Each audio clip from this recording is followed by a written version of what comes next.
Good morning, the world is bright and new. The type you're always right with. Swinging 270. Well, I'm back home now in Kidderminster.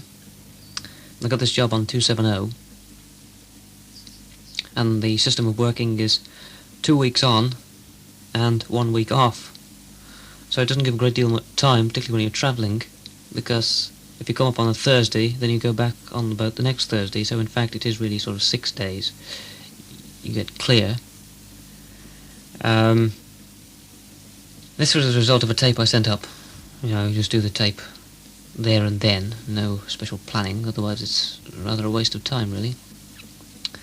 And I seemed to like it, so I went up there for an interview. And came back up there a week later, went on the boat. It was rather rough at the time, seasick on the way out. And seasick for the rest of the day. Actually, we went out about 2 o'clock on Saturday. I was seasick all day Saturday. Not tremendously violently, thank goodness. But I was sick, and I wasn't scheduled to go on the air on that Saturday, fortunately. Sick on Sunday morning, we gradually seemed to be getting over it. And then was sort of half sprawled in the bunk, semi-stupor. About 9:45 in the morning, there was all this racket from above deck, you know, crashing sounds and smashing sounds. Everybody rushed up to see what it was, and the mast had sort of broken away at the base. It was rocking round. It was only its own weight and the stays that were holding the thing up.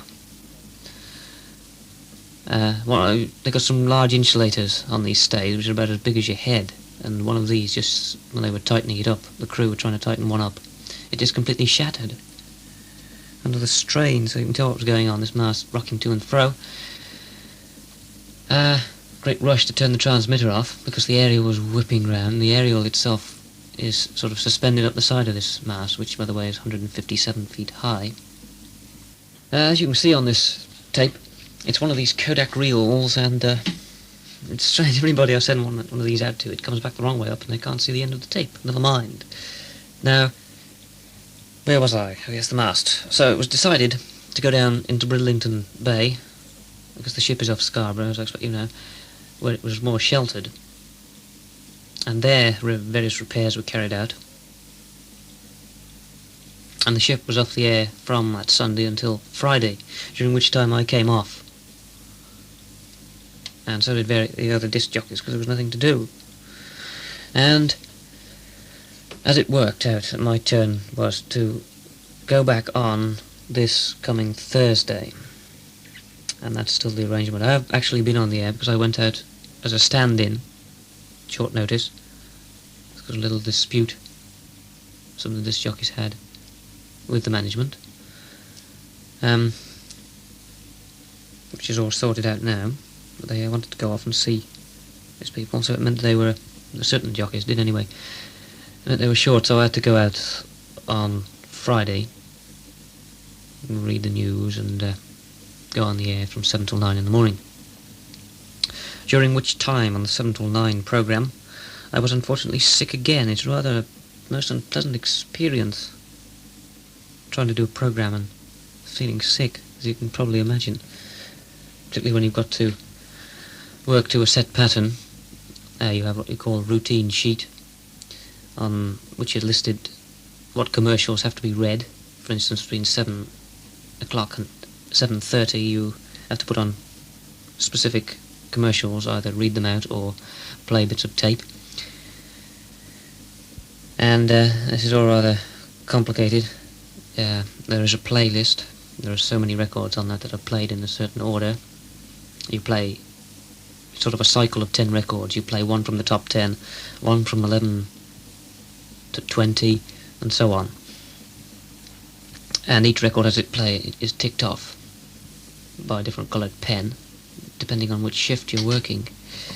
Anyway, all this has to be done, and feeling sick at the same time is rather unpleasant. Anyway, the programme sort of continued in a fashion. 1-2 pauses and, miscues, but never mind. I haven't got the sack yet. Yeah, that's the story of that. As you know, I'm interested in pirate radio.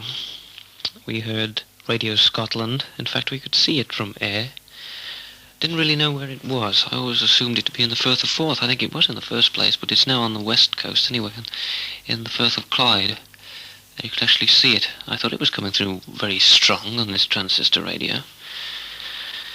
And by a little bit of direction finding, I managed to point it out, and they didn't mention it actually as it happened, that they were off Troon, which is just north of Ayr, north of Prestwick.